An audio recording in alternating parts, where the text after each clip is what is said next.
ചരിത്രം സൃഷ്ടിക്കാൻ ഒരുങ്ങിയ ജെഫ് ബെസോസിന്റെ ഉടമസ്ഥതയിലുള്ള Blue Origin aerospace company. Blue ഒറിജിന്റെ ന്യൂ ഷെപ്പേർഡ് റോക്കറ്റ് തങ്ങളുടെ 11ാം മിഷനായി ഏറ്റെടുക്കുന്നത് ഒരു ചെറിയ ബഹിരാകാശ യാത്രയാണ്.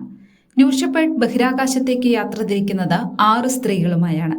ലോകപ്രശസ്ത സംഗീതജ്ഞ കാറ്റി പെറി അടക്കമുള്ള 6 വനിതകളാണ് ഈ മിഷനിൽ അംഗമാവുക.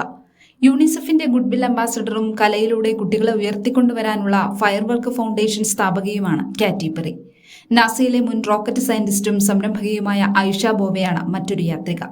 സ്റ്റെംബോർഡ്, ലിങ്കോ എന്നീ സ്ഥാപനങ്ങളുടെ ഉടമ കൂടിയായ ഐഷ ചെറുപ്പക്കാർക്കിടയിൽ പ്രവർത്തിക്കുന്നയാളാണ്. ബയോസ്ട്രോനോട്ടിക്സ് ഗവേഷകയും ലൈംഗിക കുറ്റകൃത്യങ്ങൾക്കിരയായ സ്ത്രീകൾക്ക് വേണ്ടി പ്രവർത്തിക്കുകയും ചെയ്യുന്ന അമാൻഡ യുവേനാണ് മറ്റൊരു യാത്രിക. വിയറ്റ്നാമിൽ നിന്നുള്ള ആദ്യത്തെ ബഹിരാകാശ യാത്രിക കൂടിയാണ് ഇവർ. പുരസ്കാര ജേതാവും മികച്ച പത്രപ്രവർത്തകയുമായ ഗെയിൽ കിങ്ങും ഈ യാത്രയിലുണ്ട്. ചലച്ചിത്ര പ്രവർത്തക കെരിയാൻ ഫ്ലിൻ, എമ്മി അവാർഡ് ജേതാവായ പത്രപ്രവർത്തകയും പൈലറ്റുമായ ലോറൻ സാഞ്ചസ് എന്നിവരും ദൗത്യത്തിലുണ്ട്.